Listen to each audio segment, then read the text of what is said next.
Hello class 11, welcome to the easy eco class. So class ये हमारा third video है production chapter की, production function की, और ये सबसे मोस्ट इम्पॉर्टेंट टॉपिक है आज का जो मैं आपको पढ़ाने जा रही हूँ। सबसे ज्यादा इम्पॉर्टेंट टॉपिक, इससे क्वेश्चन आता ही आता है। Law of variable proportion.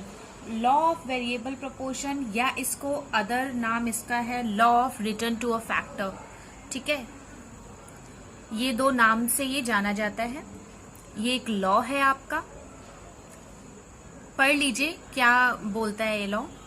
It is related to short run production function. मैंने आपको पहले ही बताया था, हम जो भी इसमें पढ़ेंगे सब शॉर्ट रन से रिलेटेड होगा। शॉर्ट रन प्रोडक्शन फंक्शन से मीन्स हमेशा से ही दो फैक्टर्स होंगे, एक हमारा वेरिएबल फैक्टर और एक हमारा फिक्स्ड फैक्टर। ठीक है, शॉर्ट रन की बात करें तो हमने पहले भी वीडियो में पढ़ा था कि अगर हम शॉर्ट रन की बात करते हैं तो हम वेरिएबल फैक्टर और फिक्स्ड फैक्टर दोनों की ही बात करते हैं। ये लॉ बताता है as we increase the quantity of only one factor. ठीक है, मतलब हम किसी भी फैक्टर की इन द सेंस यहाँ पे अभी हम वेरिएबल फैक्टर की बात कर रहे हैं। ठीक है, किसकी बात कर रहे हैं? वेरिएबल फैक्टर की। वेरिएबल फैक्टर की कोई एक क्वांटिटी हम बढ़ाते हैं, मतलब मान लो मैंने प्रोडक्शन के लिए मेरे पास अभी तक 2 लेबर्स काम कर रहे थे। ठीक है, किसी की भी चीज की प्रोडक्शन के लिए 2 लेबर्स काम कर रहे थे। तो मैंने क्या किया, मैंने अपनी प्रोडक्शन बढ़ाने के लिए क्या किया कि 1 लेबर और एम्प्लॉय कर दिया। ठीक है, तो मैंने यहाँ पे क्या किया, इंक्रीज किया है। किसकी क्वांटिटी को इंक्रीज किया है? वेरिएबल फैक्टर की क्वांटिटी को। ठीक है, तो ये लॉ क्या बताता है कि जब भी हम इंक्रीज करते हैं वेरिएबल किसी एक फैक्टर की क्वांटिटी को या एम्प्लॉय करते हैं किसी एक फैक्टर को, keeping other factors constant. Other factors constant मतलब यहाँ पे हम फिक्स्ड फैक्टर की बात कर रहे हैं कि मतलब हमने फिक्स्ड फैक्टर को कांस्टेंट रखा है और हम वेरिएबल फैक्टर में इंक्रीमेंट कर रहे हैं। Then the total product initially increased at increasing rate. तो जो हमारा टोटल प्रोडक्शन होगा, मतलब टोटल हमारा जो प्रोडक्शन है, टोटल प्रोडक्ट है, वो कैसे इंक्रीज होगा? इंक्रीजिंग रेट से इंक्रीज होगा। अभी हो सकता है आपको ये इंक्रीजिंग रेट ना समझ में आए, मैं जब एग्जाम्पल दूंगी, जब इसका डायग्राम बनवाऊंगी तो आपको बहुत अच्छे से समझ में आ जाएगा।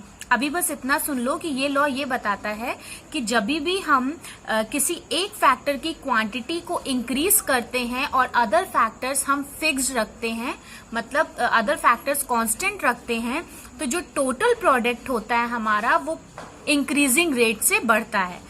ठीक है, किससे बढ़ता है? इंक्रीजिंग रेट से, मतलब जल्दी ज्यादा बढ़ता है।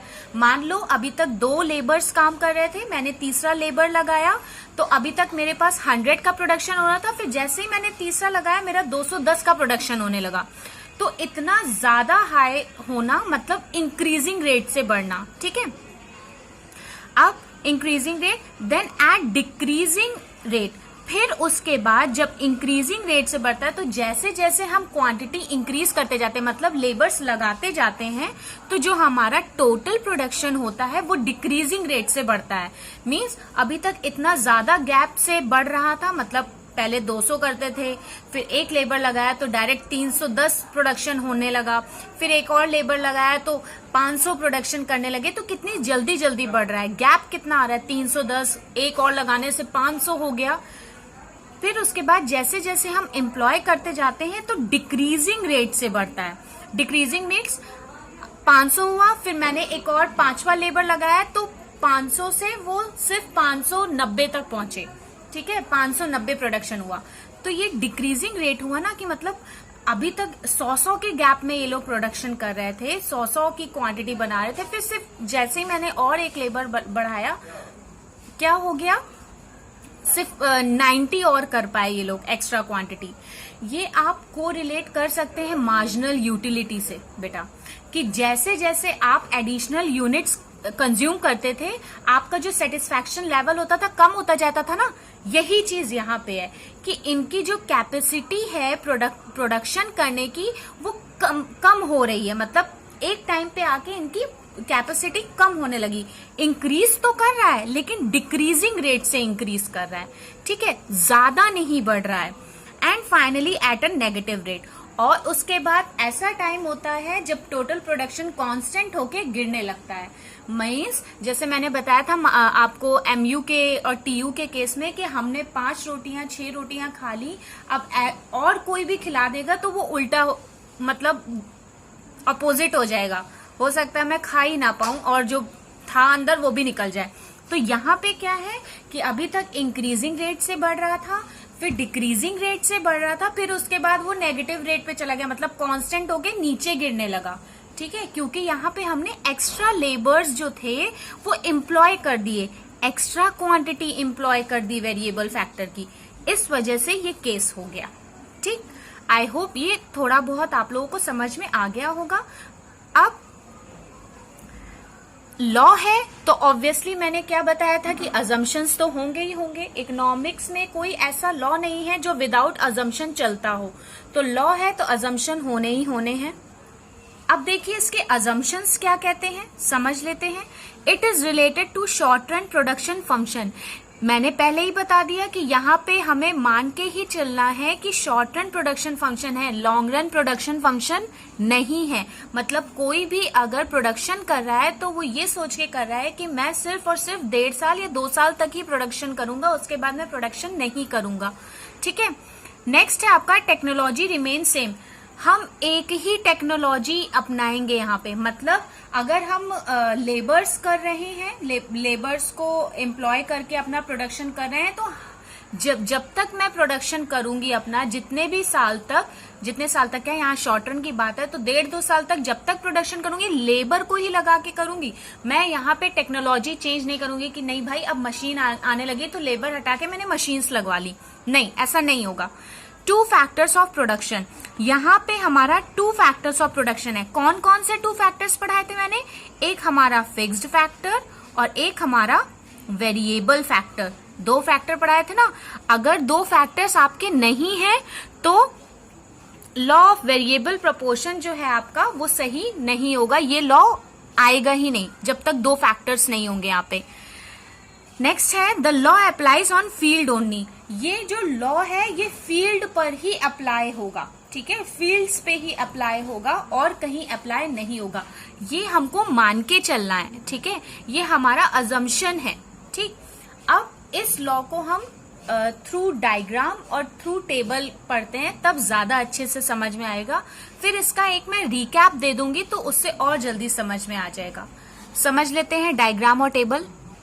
ये देखो, ये हमारा टेबल है। मैंने एमपी और एपी अभी नहीं निकाला है, ये हम खुद अभी निकालेंगे। ठीक है, देखो क्या था, मैंने फिक्स्ड फैक्टर लिया है। मान लो मैंने लैंड ली है फिक्स्ड फैक्टर में, वेरिएबल फैक्टर मैंने लेबर्स ले लिए हैं। ठीक है, फिक्स फैक्टर दिया है, वेरिएबल फैक्टर। फिक्स फैक्टर हमेशा एक ही होता है। अब ऐसा तो नहीं लैंड हम कई सारी ले लेंगे फालतू में, हमें कोई जरूरत नहीं है।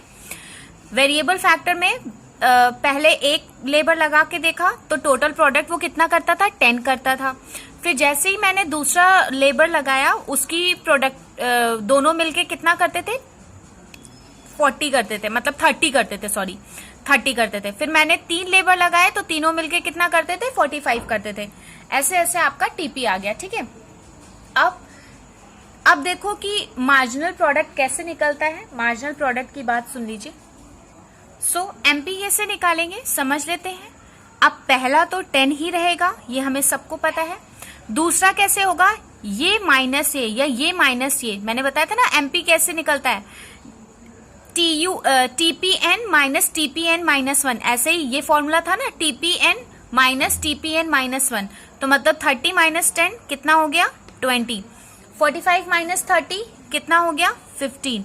52 माइनस 45 कितना हो गया, 7। 52 माइनस 52 0।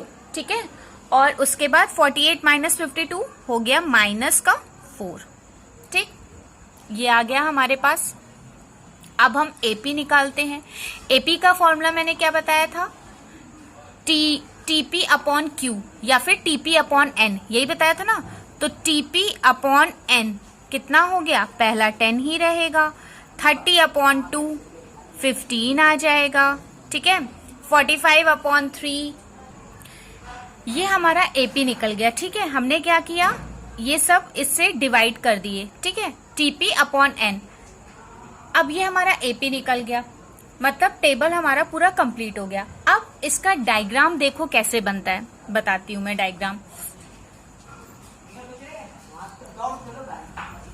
इसका डायग्राम ये देखो, ये y एक्सिस है, ये x एक्सिस है, ये 0 हो गया आपका। ये हमने सारी यहाँ पे हमने वेरिएबल फैक्टर ले लिया और यहाँ पे हमने TP, MP और AP का प्रोडक्शन